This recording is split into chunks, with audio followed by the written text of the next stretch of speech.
At $10,000 in a Roth IRA, a genuinely strong market year might earn you a few $100s. At $100,000, that same percentage return could add something like $7,500, which happens to be roughly the entire annual contribution limit for a Roth IRA in 2026. Same market, same percentage gain, wildly different dollar amount. And that's really the moment everything about this account starts to feel different. I want to be upfront about something before we go any further, because it matters. Returns are never guaranteed. Markets go up, markets go down, and the 7.5% we're going to use throughout this video is a hypothetical number chosen specifically to illustrate a point, not a promise about what your account will actually do in any given year. With that said, let's talk about why hitting six figures in a Roth IRA tends to feel like such a genuine turning point. And it's not because $100,000 is some magic number that suddenly makes someone wealthy. It's because this is roughly the point where the growth happening inside the account starts to rival the effort of the person who built it. Here's the honest truth about the first $100,000 in almost any retirement account, and it's worth saying plainly because it explains why those early years feel so painfully slow. That first six figures is built almost entirely through contributions. It's built through showing up every pay period and moving money into the account. It's built through budget discipline, cutting back somewhere else so there's something left to contribute. It's built through years of simply not touching the thing while it sits there, doing very little that feels exciting. In those early years, the account is genuinely too small for market returns to move the needle in any dramatic way. A great year in the market on a $10,000 balance might add a few $100s, which is nice, but it's not the kind of number that changes how someone feels about their financial future. Almost every meaningful jump in the balance during those years comes from the paycheck, not from the market. This is exactly why so many people feel discouraged in the early stages of investing. And honestly, it's a completely reasonable reaction. You contribute steadily, you watch the account creep upward, and the growth on top of your contributions feels almost invisible compared to how much you're personally putting in. It's easy to wonder whether investing is even doing much of anything beyond just being a place to park money you were going to save anyway. That feeling isn't wrong. In the early years, you genuinely are doing almost all of the work. It also explains why so much conventional advice about investing early feels unsatisfying in practice, even when it's completely correct in theory. Being told that starting in your 20s matters more than starting in your 30s is true, but it doesn't feel true while you're actually living through those early years and watching a few $100s of growth show up on a balance that took real sacrifice to build. The payoff for that early patience doesn't arrive on any predictable schedule. It arrives quietly, one contribution at a time, until one day the balance has grown large enough that the math underneath it looks completely different than it did just a few years earlier. But something shifts as the balance climbs, and it doesn't shift suddenly, it shifts the same way a hill gradually turns into a slope you actually notice. Let's walk through what a hypothetical 7.5% year actually looks like at different balances, because seeing the dollar amount side by side is what makes this click. At $10,000, that year adds about $750. At $50,000, the same percentage adds $3,750. At $100,000, it adds roughly $7,500. At $250,000, it's closer to $18,750, and at $500,000, that single year of growth is worth about $37,500. Notice what's happening here. The percentage never changes across any of these examples. What changes is the dollar amount attached to that same percentage, and it changes enormously. The account isn't getting luckier or performing differently. It's simply gotten large enough that the exact same return produces a dramatically different number. This is the whole idea hiding inside the phrase compound growth. And it's worth being precise about what that actually means, because it's more than just the account grows over time.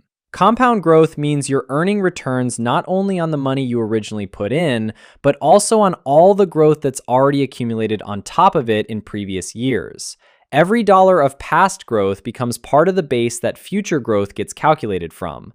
Early on, that base is small, so the growth on top of it is small too. But by the time the balance crosses six figures, a meaningful portion of that $100,000 is no longer just contributions. It's growth sitting on top of growth. And that stacked base is exactly what allows a single year's return to start rivaling what an investor could contribute out of their own paycheck. And that's really the emotional core of why this milestone matters so much more than the number itself might suggest. Before $100,000, you build the account. After $100,000, the account increasingly helps build itself. There's something genuinely satisfying about looking at a hypothetical year where the market did the equivalent of an entire year's worth of maximum contributions without a single additional dollar coming out of your own paycheck. It's the first moment where your money is having a productive year comparable to your own. Now, there's something specific to a Roth IRA that makes crossing this threshold even more meaningful than it would be in an ordinary taxable account, and it's worth understanding clearly. Money contributed to a Roth IRA goes in after taxes have already been paid on it. In exchange for that upfront tax bill, qualified distributions in retirement, meaning withdrawals that meet the account's requirements around age and how long the account has been open, can generally come out completely free of federal income tax. That means every bit of growth happening inside this account, all those hypothetical $7,500 years, all the years after that, potentially decades of compounding on top of compounding, can eventually be withdrawn without owing federal tax on any of it, assuming the requirements are met. On top of that, Roth IRAs generally don't require the original owner to take distributions during their lifetime, which means the money can simply keep growing for as long as it isn't needed, rather than being forced out of the account on a government-mandated schedule the way some other retirement accounts work. When you combine a large stacked base of compounding growth with the fact that none of it may ever be taxed on the way out, the significance of crossing into six figures inside this specific type of account becomes even clearer. Think about what that actually means for those hypothetical growth numbers we walked through earlier. In a regular taxable account, a portion of that $7,500 hypothetical gain might eventually be owed in taxes when the investment is sold, depending on how long it was held and what tax bracket applies. Inside a Roth IRA, assuming the withdrawal rules are satisfied down the road, that entire $7,500 belongs to the investor, in full, with nothing carved out for the government at the point of withdrawal. Multiply that difference across decades of compounding, where each year's growth becomes part of the base for the next year's growth. And the tax treatment isn't just a minor footnote. It's part of why crossing into six figures inside this particular account type carries extra weight compared to reaching the same balance somewhere else. So if the math is genuinely working in someone's favor at this point, what actually goes wrong? Because plenty of people do get this stage wrong, and it rarely looks like an obvious mistake in the moment. One of the most common missteps is stopping contributions once the balance starts to feel substantial. There's a psychological shift that happens somewhere around six figures, where the account starts to feel like it's already big enough, like it's earned the right to coast on its own from here. But remember the comparison from earlier. A hypothetical $7,500 growth year and a $7,500 contribution aren't actually the same thing. They're complementary. Growth happening on top of the existing balance is powerful precisely because contributions kept adding to that balance in the first place. Stopping contributions the moment the account starts feeling impressive removes exactly the fuel that got it there and slows down every future year of compounding that would have built on top of those additional contributions. Another mistake shows up in the opposite direction, where reaching six figures suddenly makes an investor feel like it's time to get more aggressive, chasing riskier positions specifically to accelerate growth even faster than the market has already been providing. This often comes from a place of excitement rather than a place of strategy, the same kind of thinking that shows up when someone crosses any large round number and suddenly feels like the rules should change. But the same principle that got the account to $100,000, patient, diversified, consistent investing, is generally still the principle that should carry it forward. Chasing outsized returns to speed things up introduces exactly the kind of risk that can undo years of steady, boring progress in a single bad stretch. And then there's the reaction that shows up during an actual market decline, which becomes emotionally louder once the dollar amounts involved are larger. A 10% drop on a $10,000 account is a genuinely small number to watch happen, maybe $1,000. That exact same 10% drop on a $100,000 account is $10,000. And seeing a five-figure swing in a single stretch of bad market months can trigger a completely different emotional reaction than the smaller version ever did, even though the underlying percentage decline is identical. This is where some investors panic and pull money out at exactly the wrong moment, converting a temporary paper decline into a permanent locked-in loss. The size of the dollar swing feels scarier specifically because the account has grown, but reacting to that fear by selling is usually the single most damaging decision available at that moment, because it interrupts the exact compounding process that made the account meaningful in the first place. It's worth sitting with why this feels so much worse psychologically, even when nothing about the underlying strategy has changed. A decline expressed as a percentage feels abstract. A decline expressed as $10,000 feels concrete, almost like watching a specific, nameable sum vanish overnight. But the account hasn't actually locked in that loss unless the investments are sold.